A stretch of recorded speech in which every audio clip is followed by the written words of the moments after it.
Welcome to Have You Read It, the channel where we bring books to life, one summary at a time. Today we're diving deep into Artificial Intelligence, A Modern Approach, a seminal textbook by Stuart Russell and Peter Norvig. This book is considered the most comprehensive and widely respected text in the field, offering a broad overview of AI's underlying principles, techniques, and potential future. Now, before we embark on this intellectual journey, let's clarify what we mean by artificial intelligence. The authors define AI as the study and design of intelligent agents. An agent perceives its environment through sensors and acts upon that environment through actuators. The key is intelligence. The agent's actions should be appropriate for its circumstances, leading to successful outcomes, whatever those might be. This definition is so broad as to include almost any kind of software or hardware system. Even a simple thermostat can be considered an agent that senses temperature and acts to turn the heating or air conditioning on or off. AI systems are distinguished by the complexity of the environments they operate in and the sophistication of the computations they perform to make decisions. Self-driving cars, language translation systems, game-playing programs, medical diagnosis experts, and robotic planetary explorers are all examples of artificial intelligence in action. A central concept in the book is the idea of rationality. A rational agent chooses the actions that maximize its expected utility, that is, the actions that are expected to lead to the best outcomes, on average. This concept of rationality is not limited to AI. It also finds application in fields like control theory, economics, and statistics. One important distinction is between thinking and acting. Some AI researchers are concerned with how to represent knowledge about the world and how to reason logically with that knowledge, while others focus on how to build agents that behave intelligently. For example, agents that can operate effectively in the real world. Another distinction is between human-like and rational behavior. Some aim to build AI systems that think or act like humans, while others focus on abstract standards of rationality, for example, standards that can be expressed mathematically and thus can be analyzed rigorously. To build intelligent agents, we need a variety of components: methods for representing knowledge, methods for reasoning with that knowledge, algorithms for learning from experience, and sensors and actuators to interact with the world. The book dives deep into each of these. The authors trace AI's foundations through multiple disciplines. Philosophy offers the basic conceptual tools to imagine a mind as something like a machine, operating on knowledge according to formal or informal rules. Mathematics provides the tools to build and reason about logical and probabilistic models of the world. Economics, in particular decision theory and game theory, defines rationality as maximizing expected utility.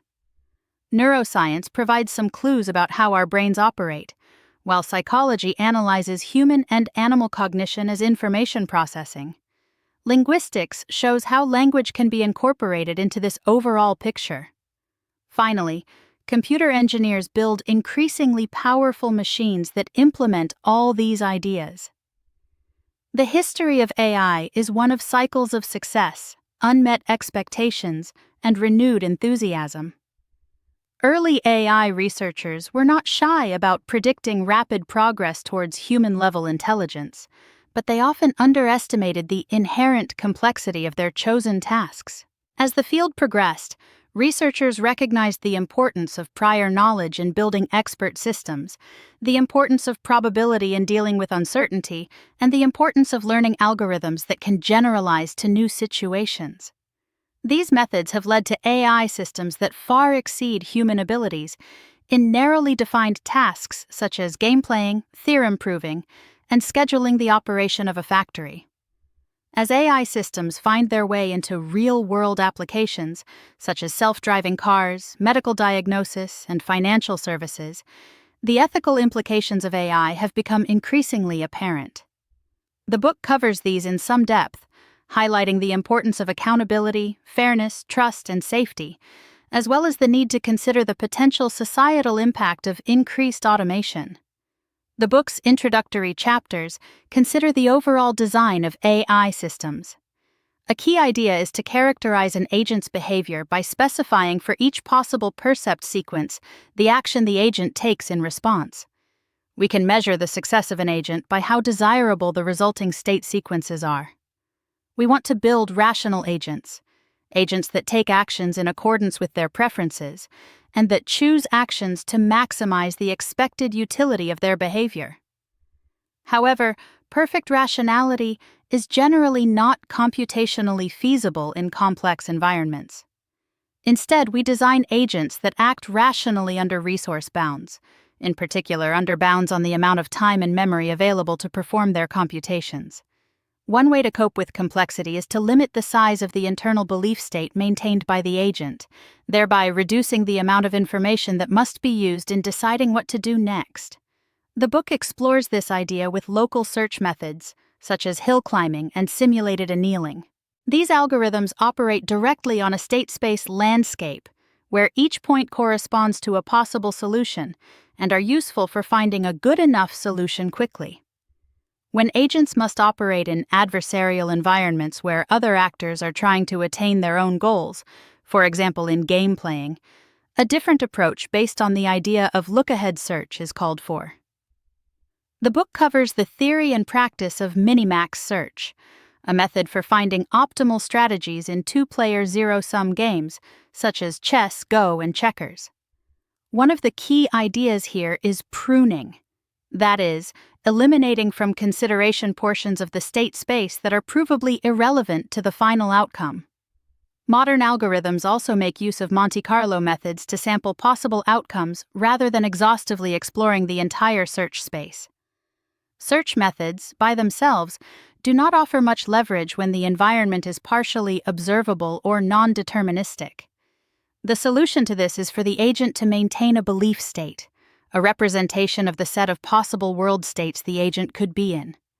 In some cases, a sensorless agent can operate effectively simply by performing actions in a carefully chosen sequence that guarantees that the agent is in a desired state eventually, regardless of how the environment has reacted. In other cases, it may be possible for the agent to perform actions specifically designed to gather information about the true state.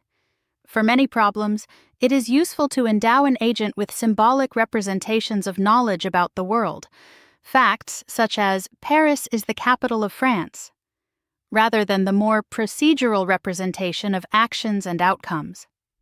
A knowledge-based agent consists of a knowledge base, or KB, a set of sentences expressed in a language called a knowledge representation language, and an inference mechanism for deriving new knowledge from existing knowledge.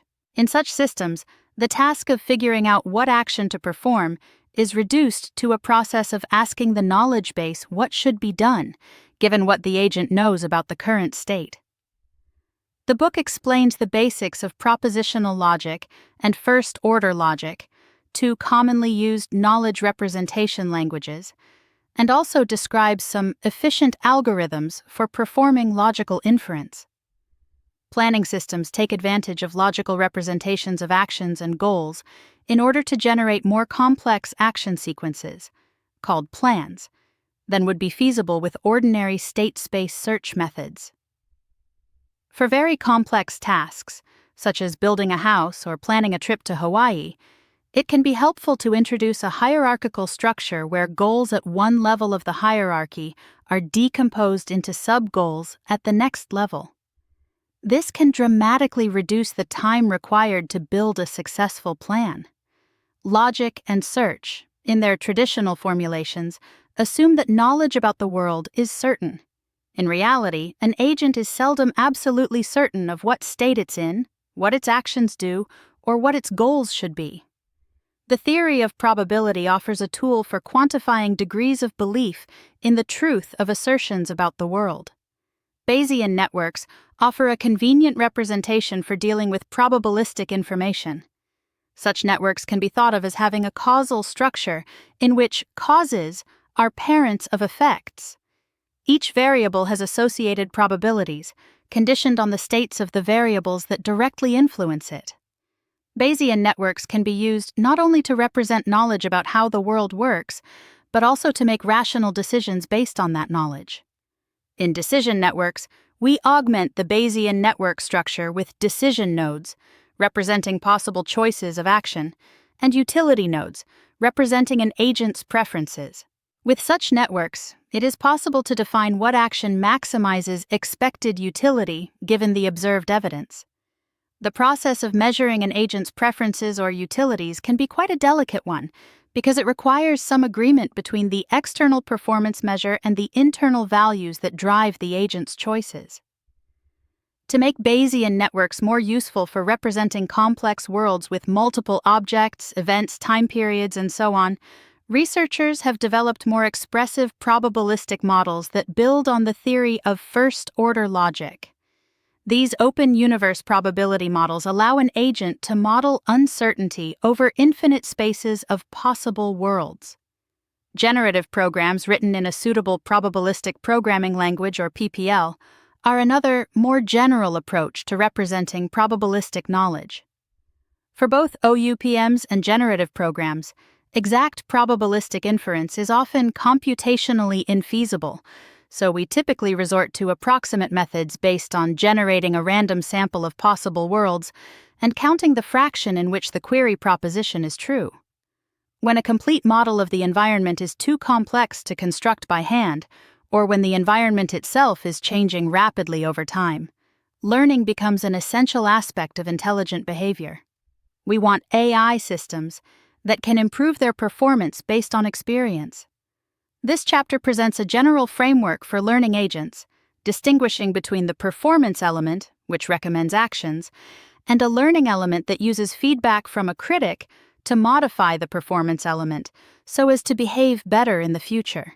Much of machine learning research has focused on supervised learning from examples, that is, training a function that maps from inputs X to desired outputs Y based on a labeled dataset of X as Y pairs. Such functions can be used to identify objects in images, predict stock prices, or decide whether or not to wait for a table at a restaurant.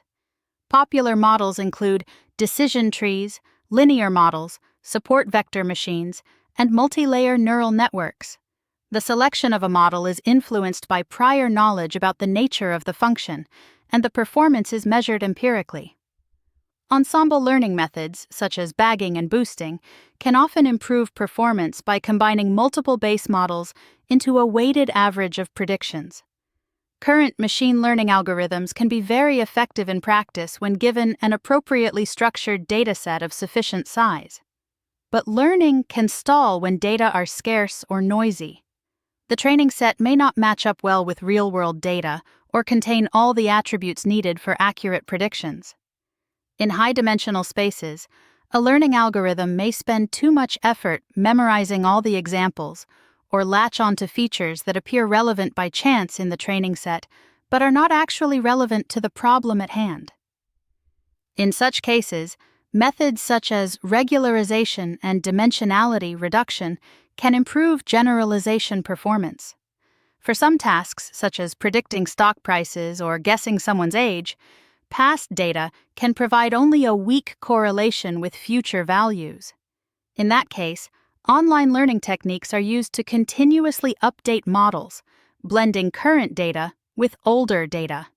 Other forms of learning, unsupervised learning from unlabeled data, reinforcement learning from rewards and punishments, and transfer learning from other similar tasks, can also help to improve performance when labeled data are scarce, or when we want a system that is more robust. The book has several chapters that consider how AI systems can deal with human language, including techniques for analyzing sentences, extracting meaning, and generating text. The ability to understand and respond appropriately to natural language will be an increasingly important aspect of AI. Applications include intelligent personal assistants, question-answering systems, machine translation services, and summarization of texts. In early decades, work on natural language and knowledge representation developed together. But in recent years, deep learning approaches to NLP, particularly those based on transformer architectures and pre-trained word embeddings, have surpassed systems based on handcrafted ontologies and semantic parsers. By starting with language models trained on vast amounts of text and then fine-tuning for particular tasks, deep learning systems have achieved remarkable performance in a wide variety of NLP applications. The field of robotics extends the realm of AI into the physical world by equipping an agent with effectors such as arms, legs, and grippers, together with sensors such as cameras and rangefinders.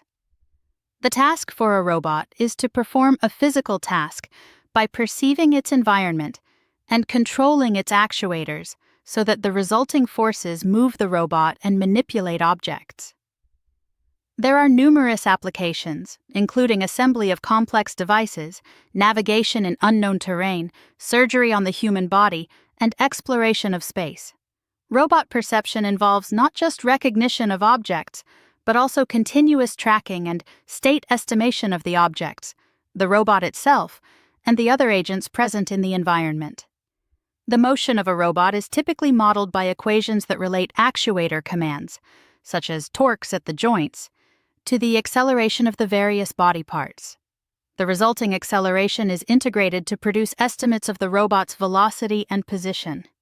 Motion planning consists of finding a sequence of configurations or poses that will enable the robot to reach its goal without colliding with obstacles or violating other constraints. Robot control takes on the task of mapping the planned motion to actual actuator commands. Usually this is done by specifying the desired path as a reference signal to a controller such as a PD controller that monitors the robot's position and attempts to generate actuator commands to bring it back to the path. The controller typically uses a closed-loop control strategy in which sensor measurements are used in a feedback loop to correct for deviations from the planned path. Reinforcement learning methods enable robots to improve their performance over time, even in cases where there is no explicit model of the robot's dynamics or of the environment. By rewarding the robot for progress toward a goal or by mimicking the behavior of an expert, it becomes possible to train a robot to execute a wide range of challenging tasks, such as navigation in complex environments or juggling multiple objects simultaneously. In many real-world settings, including the apparently simple example of driving a car, the robot's success depends on the behavior of other agents. We want to build robots that can anticipate how these other agents might behave, particularly those that are human beings whose actions are not always easy to predict, and take actions that maximize the robot's overall expected utility. This can be formulated and analyzed as a game between the robot and other agents, whether adversarial or collaborative. In the latter case, the robot can choose actions specifically designed to clarify its own intentions, making it more likely that the human will make the right predictions about the robot's behavior and take their own complementary actions that help to achieve the joint goal. The final chapters of the book discuss some of the philosophical and ethical aspects of AI. The key question for many is whether a machine could ever be truly conscious, with real, inner subjective experience, or whether it would only be simulating the appearance of consciousness. Closely related to this are questions about the possibility of intelligence as a universal capability rather than something limited to humans. The history of the field shows that it is all too easy to claim that machines cannot possibly do this or that, only to be proven wrong later as both algorithms and computing hardware improve.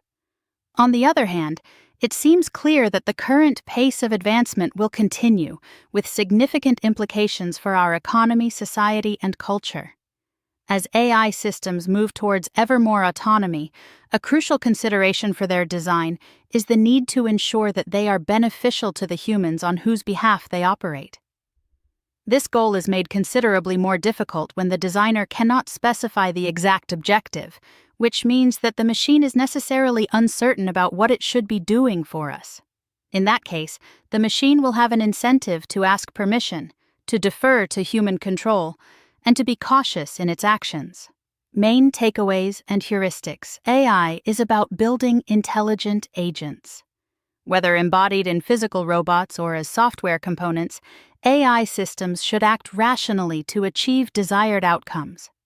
Perfect rationality is impossible, so we design agents that are bounded optimal, choosing actions that are good enough given the time and computational resources available. Problem formulation is crucial. The first step is understanding the task environment. Performance measures, environment characteristics, available actuators and sensors.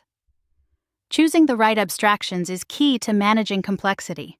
The world is uncertain, so we represent and reason about uncertainty using the tools of probability theory. This allows us to maximize expected utility, even when outcomes are not guaranteed. Learning from data is essential. Machine learning algorithms, particularly deep learning networks, can discover useful patterns in vast quantities of data, enabling us to build systems that exceed human capabilities in some tasks. Knowledge and learning are not enemies. Incorporating prior knowledge can improve the speed and robustness of learning.